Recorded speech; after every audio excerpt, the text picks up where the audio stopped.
अस्सलाम वालेकुम। मैं हूं ज़िशान, आप देख रहे हैं ऑटोमोटिव पाकिस्तान। तो प्यारे दोस्तों, होंडा सिटी की लॉन्च जो है वो अराउंड द कॉर्नर है। अब गुज़श्ता बरस होंडा पाकिस्तान ने ये खबर रिवील की कि वो होंडा सिटी की नई जनरेशन को पाकिस्तानी मार्केट में लॉन्च कर रहे हैं। फिर हम जैसे लोगों के दरमियान में ये चहमगइयाँ शुरू हुई कि होंडा पाकिस्तान जो है वो किस जनरेशन की सिटी को मार्केट के अंदर लॉन्च करेगा। अब हमारे जैसे बहुत सारे लोगों का ये ख्याल था कि सिटी की छठी जनरेशन को मार्केट के अंदर लॉन्च किया जाएगा, बट जब हमने देखा कि मार्केट में एक बहुत ज्यादा कंपटीशन पैदा हो रहा है और कंपनी भी इस कंपटीशन को मद्देनजर रखते हुए पाकिस्तान में सिक्स्थ जनरेशन सिटी के बजाय सेवंथ जनरेशन सिटी को मार्केट के अंदर लॉन्च करेगा, जो कि इस वक्त ग्लोबल मार्केट में मौजूद है। लेकिन प्यारे दोस्तों, अब इस गुब्बारे से हवा निकल चुकी है और होंडा ने खुद ही इस बात को रिवील किया है कि वो किस जनरेशन सिटी को पाकिस्तान में लॉन्च करेगा। होंडा ने अपने सोशल मीडिया हैंडल पर एक रोज पहले ये तस्वीर शाया की कि वेट इज ओवर, और हमने एक्साइटमेंट आई कि होंडा जो है वो अब सेवंथ जनरेशन सिटी को हमारे सामने लेकर आएगा। लेकिन फिर एक ही दिन बाद होंडा ने इन तमाम तर फीलिंग्स की ऐसी तैसी कर दी। होंडा पाकिस्तान ने अपने सोशल मीडिया हैंडल पर एक तस्वीर शाया की है जिसमें गाड़ी की हेडलाइट और गाड़ी के फ्रंट का कुछ हिस्सा दिखाया गया है। अब यूं तो ये जो तस्वीर है ये ज्यादा क्लियर नहीं है, लेकिन अगर हम इसे फोटो एडिटर की मदद से थोड़ा सा रोशन कर लें तो हमें ये बात वाज़ेह नजर आ रही है कि ये तस्वीर होंडा सिटी की छठी जनरेशन की है। जबकि होंडा की तरफ से जारी किए गए टीजर में गाड़ी के एलईडी डीआरएल्स की जो शक्ल है वो भी होंडा सिटी की छठी जनरेशन से ही मिलती जुलती है। अब ये बात तो वाज़ेह है और ये अब दूर हो चला कि होंडा पाकिस्तान में किस जनरेशन की सिटी को लॉन्च करता है। अब अगर हम करंटली मौजूद होंडा सिटी की बात करें तो होंडा पाकिस्तान की लाइनअप में होंडा सिटी की जो करंट जनरेशन है उसको तकरीबन 11 बरस बीत चुके हैं। होंडा सिटी की पांचवी जनरेशन को 2009 में पाकिस्तान में मुतारफ करवाया गया, जो कि आज तक मार्केट में फरोख्त हो रही है, और इस दौरान में ग्लोबल मार्केट में 2 जनरेशन लॉन्च हो चुकी हैं। वहीं पर इनके कई फेसलिफ्ट भी हमने ग्लोबल मार्केट में देखे हैं, लेकिन हमारे पास सिर्फ एक ग्रिल ही तब्दील होती रही और दूसरा था शार्क फिन एंटीना।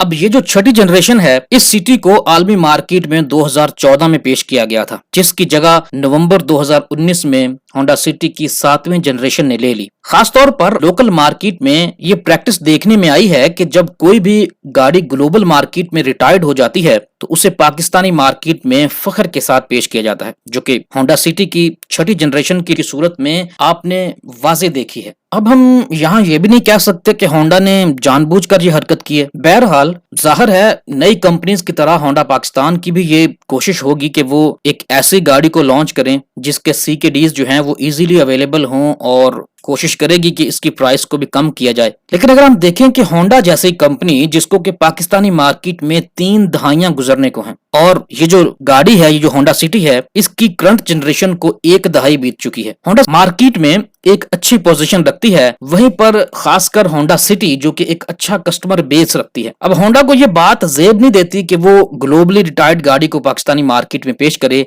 जहां पर इस कंपनी की एक अच्छी फैन फॉलोइंग है। तो प्यारे दोस्तों, हमारी तो हमेशा से ये शिकायत रही है कि लोकल कारसाज कंपनीज जो हैं वो पाकिस्तानी मार्केट में ओल्ड जनरेशन की गाड़ियों को लॉन्च करती हैं जो कि ग्लोबली रिटायर्ड हो चुकी होती हैं। और जब खासकर हम नई ऑटो पॉलिसी की बात करें तो इस पॉलिसी के तहत पाकिस्तान में आने वाली नई कारसाज कंपनीज के हवाले से देखें तो हमने नोट किया है कि इन नई कंपनीज ने भी पाकिस्तानी मार्केट में पुराने जनरेशन की गाड़ियों को लॉन्च किया है। सबसे पहले आपने किया पिकेंटो को देखा, फिर किया सोरेंटो, उसके बाद थी होंडाई एलेंट्रा, और फिर एक पीजो की गाड़ी जो है वो आएगी, वो भी 2008 उसका मॉडल है, तो वो भी ओल्ड जनरेशन गाड़ी ही होगी। खैर, जब हम इन कंपनीज का वर्जन लें तो उनका ये कहना है कि चूंकि पाकिस्तान में जितनी भी कंपनीज काम कर रही हैं वो एक्चुअली असेंबलिंग प्लांट्स के साथ हैं। सो इन तमाम तर कंपनीज को ये जो पार्ट्स हैं और इन गाड़ियों की जो सीकेडीज किट्स हैं वो बाहर से सोर्स करनी पड़ती हैं। तो जितनी गाड़ी ओल्ड जनरेशन होगी उसकी सीकेडी किट जो है वो इतनी ही आसानी से दस्तयाब होंगी और निस्बतन सस्ती भी होंगी। अगर हम नई कंपनीज की बात करें तो मेरा ख्याल है कि उनको कुछ मार्जिन मिलना चाहिए, और वो अगर एक ओल्ड जनरेशन की गाड़ी को मार्केट में लॉन्च करती हैं तो उसके पीछे बहुत सारी वजह हो सकती हैं। एक तो ये है कि चूंकि वो कंपनीज जो हैं वो अभी उन्होंने अपनी लोकल प्रोडक्शन का आगाज़ नहीं किया होता। दूसरा, उनके पास वेंडर्स का इतना बड़ा नेटवर्क नहीं होता कि जहां से वो फौरन उन गाड़ियों के पार्ट्स जो हैं वो हासिल कर सकें। लेकिन अगर हम पुरानी कंपनीज की बात करें तो ये कंपनीज कितने अरसे से मार्केट में मौजूद हैं, इनके पास बहुत बड़ा वेंडर्स का नेटवर्क है और ये किसी भी वेंडर से बहुत जल्दी पार्ट्स जो हैं वो अवेल कर सकती हैं। सो दूसरा ये कि इनका एक बहुत बड़ा कस्टमर बेस भी है।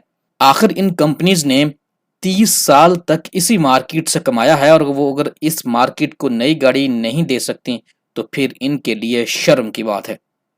अगर आप 6th जनरेशन सिटी को भी देखें, कहीं ना कहीं इसके नैन नक्श जो हैं वो 7th जनरेशन से मिलते जुलते हैं। तो फिर प्यारे पाकिस्तानियों, गुजारा कीजिए और फिर आपको यही सिटी मिलेगी।